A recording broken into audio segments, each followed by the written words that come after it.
In the name of Allah, the most beneficent and the most merciful. Assalamu alaikum everyone. Welcome to Botany Zoom. Myself Iram Arshad. This is the third part of plant stress physiology. And today we are discuss about classification of plants according to stress resistance. सबसे पहले हम stress resistance की definition देखते हैं। Plants का potential stress के साथ combat करना, उनका एडजस्ट करना स्ट्रेस रेजिस्टेंस कहलाता है। बेसिकली ये उसके जीनोमिक फैक्टर्स में मौजूद होती हैं। जेनेटिकली प्लांट्स इतने स्ट्रॉन्ग होते हैं, वो इतने इम्यून होते हैं कि वो इन स्ट्रेसेस को टॉलरेट कर सकते हैं। सो वो इन कंडीशंस को टॉलरेट कर सकते हैं, उनके ऊपर इसका स्ट्रेस कम से कम आता है। इसमें हमारे पास स्ट्रेस ससेप्टिबल आ जाता है और नेक्स्ट स्ट्रेस अवॉइडेंस मौजूद होती हैं। प्लांट्स के जीनोम के अंदर वो जीन्स होते हैं जो इसके अंदर टॉलरेंस या डिफेंस या फिर टॉलरेंस रिवर्जन के लिए इनेबल करते हैं। इन तीनों स्ट्रेटजीज में से कोई एक स्ट्रेटजी अडॉप्ट करने में टॉलरेंस है। प्लांट्स जो हैं वो स्वेयर कंडीशंस हैं उसको टॉलरेट करते हैं, मगर ज़्यादा एक्स्ट्रा किस्म की डैमेज नहीं होने देते। तो ये टॉलरेंस का मैकेनिज़्म है, उसके लिए वो अपने आप को एडजस्ट कर लेते हैं उस इन्वायरमेंटल कंडीशन के अंदर, और बिफोर सैम्पल डैमेज तक वो इसको टॉलरेट किए रखते हैं। नेक्स्ट वन स्ट्रेस रेजिस्टेंस में डिफेंस है।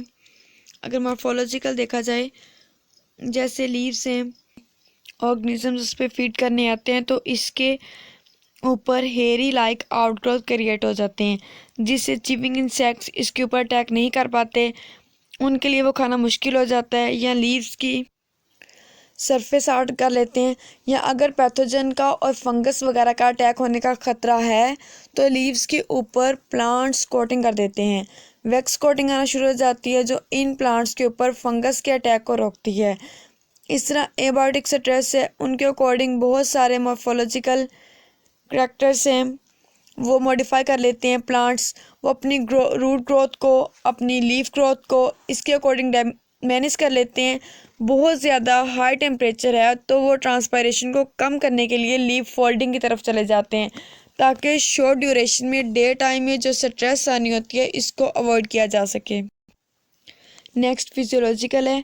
फिजियोलॉजिकल प्रोसेस में वो अपने बहुत सारे इंजाइमेटिक एक्टिविटी हैं, रेस्पिरेशन के प्रोसेस और जो इसके जितने भी एनर्जी कंज्यूमिंग प्रोसेस हैं उनको शॉर्टर पीरियड के लिए मैनेज कर लेते हैं या रिड्यूस कर लेते हैं।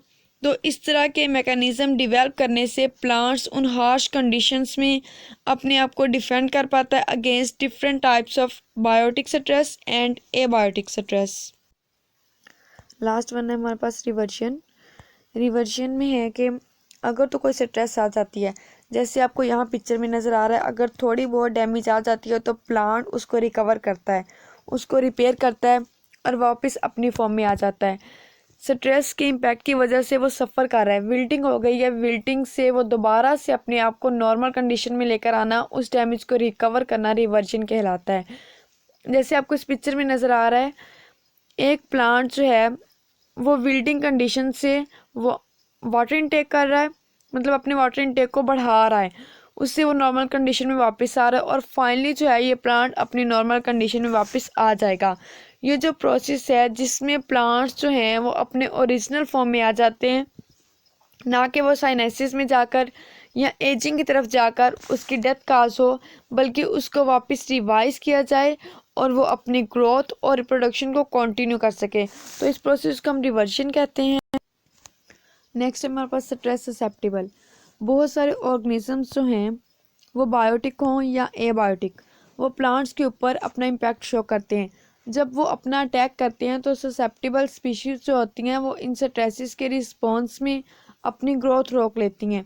इनकी ग्रोथ रुकना स्टार्ट हो जाएगी और वो इस स्ट्रेस को बर्दाश्त नहीं कर पाएंगी। जब वो इस डैमेज को बर्दाश्त नहीं कर पाती तो उनके लिए सर्वाइव करना बहुत मुश्किल हो जाता है।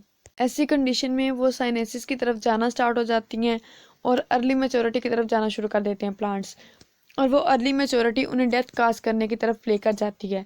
क्योंकि ऐसी कंडीशन में जो प्लांट ससेप्टिबल स्पीशीज़ होती हैं उनमें ऐसी फिजियोलॉजिकल चेंजेस आना शुरू हो जाती हैं जिनमें बहुत ही इंपॉर्टेंट इथाइलिन की प्रोडक्शन है। इथाइलिन गैस की प्रोडक्शन प्लांट्स को एजिंग की तरफ लेकर जाती है और इसकी वजह से प्लांट्स की डेथ हो सकती है। ऐसी प्लांट स्पीशीज़ जो स्ट्रेस आने के बाद सरेंडर कर देती हैं और इस इफेक्ट को टॉलरेट नहीं कर पाती। ना उनमें कोई रिवर्जन का मैकेनिज्म है, ना रिपेयर कर सकती हैं। डैमेज हो जाती हैं बैडली, तो इनका दोबारा से रिकवर करने का कोई चांस नहीं होता। तो ऐसी स्पीशीज़ को हम ससेप्टिबल स्पीशीज़ कहते हैं। स्ट्रेस अवॉइडेंस है। स्ट्रेस अवॉइडेंस में इनके अंदर ऐसी अवॉइडेंस स्ट्रेटजी होती है कि जब स्ट्रेस आती है उससे पहले वो या तो अपनी ग्रोथ पूरी कर चुकी होती हैं या वो अपने कुछ ग्रोथ के करैक्टर्स को स्टॉप कर लेती हैं कि वो स्ट्रेस का पीरियड ओवर हो जाए। सो उसमें एस्केप करने का प्रोसेस जो है वो इन्हें हेल्प आउट करता है कि स्ट्रेस कंडीशन में वो सर्वाइव कर सकें। और इनके सर्वाइवल के मैकेनिज्म से प्लांट्स के अंदर एडॉप्टेबिलिटी की कंडीशन आती है। अपनी ग्रोथ और जो इसकी रिप्रोडक्शन है बिफोर या इमीडिएटली आफ्टर स्ट्रेस उसको कंटिन्यू कर सकें, तो इसके अवॉइडेंस के मैकेनिज्म में आता है।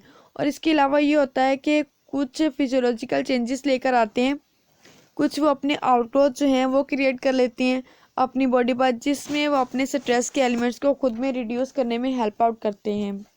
ये थी हमारे पास stress avoidance, susceptible and resistance. तीनों तरह के रिस्पॉन्सेज प्लांट्स को फेस करने पड़ते हैं या वो तीनों रिस्पॉन्सेज शो करते हैं, लेकिन ये तीनों रिस्पॉन्सेज डिफरेंट स्ट्रेस के ऊपर वेरी करते हैं। हर स्ट्रेस के लिए प्लांट रेजिस्टेंस नहीं होता, हर स्ट्रेस के लिए प्लांट्स के अंदर अवॉइडेंस नहीं होती, और हर स्ट्रेस के अगेंस्ट वो ससेप्टिबल भी नहीं होता। कुछ प्लांट्स अगर ससेप्टिबल हैं एक पार्टिकुलर स्पीशी के लिए या फिर एक पार्टिकुलर स्ट्रेस के लिए, तो दूसरे के अगेंस्ट वो अवॉइड करेंगे या उसके लिए ये रेजिस्टेंट होंगे। ठीक है, तो ये वेरी करती हैं करैक्टर, उनकी वेरिएशन जो है वो डिपेंड करती है प्लांट्स की स्पीशी पे और टाइप्स ऑफ स्ट्रेस पे। रेजिस्टेंट इस पिक्चर में आपको नज़र आ रहा है। अगर तो प्लांट रेजिस्टेंट हैं तो ये अलो नहीं करेंगे प्लांट को इम्पैक्ट शो करने के लिए, और स्ट्रेस अपना कोई भी इम्पैक्ट इसके ऊपर शो नहीं कर पाएगा। जैसा कि आपको इस पिक्चर में नज़र आ रहा है, जो स्ट्रेस काजिंग ऑर्गेनिजम्स हैं बायोलॉजिकल स्ट्रेस को ये रिप्रेजेंट कर रहे हैं कि वो प्लांट से अवे जा रहे हैं। प्लांट्स इन्हें अलो नहीं कर रहे कि वो इनके ऊपर फीड करें, उन्हें डैमेज कर सकें और इनके ऊपर अपना इम्पैक्ट शो करें। ये लो नहीं कर रहे, ये उसके लिए केमिकल प्रोड्यूस करेंगे या उनका स्ट्रक्चर ऐसा होगा कि ये अटैक नहीं करेंगे। नेक्स्ट ससेप्टिबल है। ससेप्टिबल जो है उसमें बहुत सारे इंसेक्ट्स उसको फीड करते हैं और उसको बैडली डैमेज करते हैं। उसकी रिप्रोडक्टिव ग्रोथ भी नहीं हो पा रही, प्लांट ओवरऑल जो है वो वीक नज़र आ रहा है क्योंकि ये ऑर्गेनिज्म उसे फीड कर रहे हैं। उसके फीडिंग बिहेवियर की वजह से प्लांट वीक होना शुरू हो जाता है, वो अपनी ग्रोथ प्रॉपर तरीके से नहीं कर पाता या फिर बिल्कुल ही नहीं कर पाता, या इसकी रिप्रोडक्शन बहुत कम हो जाती है। अल्टीमेटली ये प्लांट डेड हो जाते हैं, उनकी डेथ हो जाती है, ये साइनेसिस की तरफ चले जाते हैं। ये आपको नज़र आ रहा है प्लांट तो हेल्दी है लेकिन इसके ऊपर जो है वो इंसेक्ट्स का अटैक भी मौजूद है। टॉलरेंट जो हैं ये वो प्लांट स्पीशीज़ होती हैं जो अपनी ग्रोथ और डेवलपमेंट को मैनेज इस तरह करते हैं कि इस स्ट्रेस का इम्पैक्ट इनकी ग्रोथ और डेवलपमेंट पे ना हो। वो अपनी प्रोडक्शन इन स्ट्रेसेस के आने से पहले ही कंप्लीट कर लेते हैं ताकि वो स्ट्रेसेस जो हैं जब वो इनके ऊपर अपना अटैक करें तो इन पर इसका कोई भी इफ़ेक्ट ना हो। तो फिज़िकल से डैमेज से बचने के लिए वो अपने आप को खुद तैयार कर लेते हैं।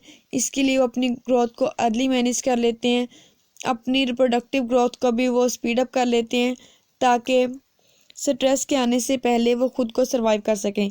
इसमें अगर स्ट्रेस कंडीशन आ भी जाती है तो इस पर एडवर्स इफ़ेक्ट नहीं होता। यहाँ तक था हमारा आज का लेक्चर।